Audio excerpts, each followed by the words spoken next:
Hey there, welcome to Ben's Eco Adventure. If you are having problems with your Stiebel Eltron heat pump water heater, the Accelera model, either the 220 or 300, and you've seen error code 32 and the unit isn't running, this video is to help you. I'm going to hopefully give you information so you know what's wrong.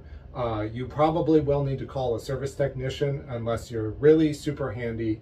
And standard disclaimer for this video, everything in here is at your own risk. I will give you some information, and hopefully by the end of it, you will have enough information to get the water heater actually running temporarily while you wait for parts, because you're probably going to need parts, and a service technician to take a look at it and make sure everything's okay. But let's get into it.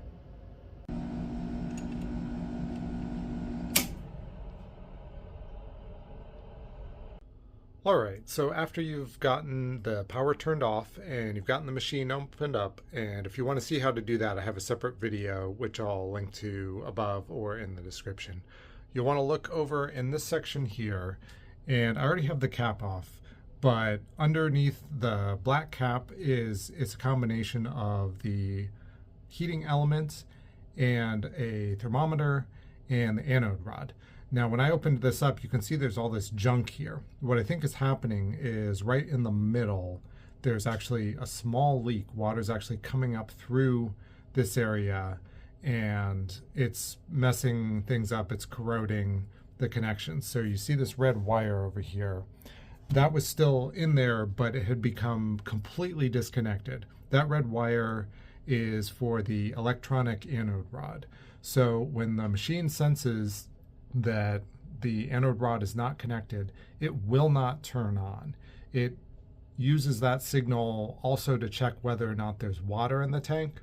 So it's assuming that there's no water in the tank and you shouldn't run any water heater empty. So as part of ordering the repair part, Stiebel Eltron actually sent me instructions on how to temporarily bypass the error code 32 and turn it into an error code 16. So basically the long and short of it is up here on the top of the circuit board, there's the two red wires that are coming out. One of them connects over here to the anode rod, and the other one goes on here to the ground terminal. So what they instructed me to do was basically to cut both of those wires and put them together, just splice them together. I put a little wire nut on here so they don't touch anything else. And that may help, so try that first. If that by itself doesn't make the error code 32 go away, they also tell you that this fuse in here, that's right there in the middle, can be wrapped in aluminum foil. I find that a little bit sketchy. And so again, this video is completely at your own risk. I do not take any responsibility if there's any problems that you have. You should always contact a service professional and leave them to it. However, I will say that between the wire, the red wires going together, and wrapping the fuse with aluminum foil, the machine is running again now temporarily while we wait for a technician to come fix everything. Through the magic of video editing, here is the finished product. You can see we have a new element assembly, and you'll notice the top little switch there is red as well. So this is all good. I also did want to show you real quick. Here is, well, the exposure is way off there. Here is the cap that goes over top of this. I haven't put it all back together yet, but that's what I was talking about earlier. So we also have our new fuse in place. Stiebel Eltron sent that as part of the part kit, and we are back in business. I just need to button this all up and we should be good to go. Well, hopefully that gives you some information so that you can be back in business and have some hot water. I will say, if that doesn't work, the other thing I did was I went onto Amazon and I bought an immersion electric element heater. I'll link to that as well.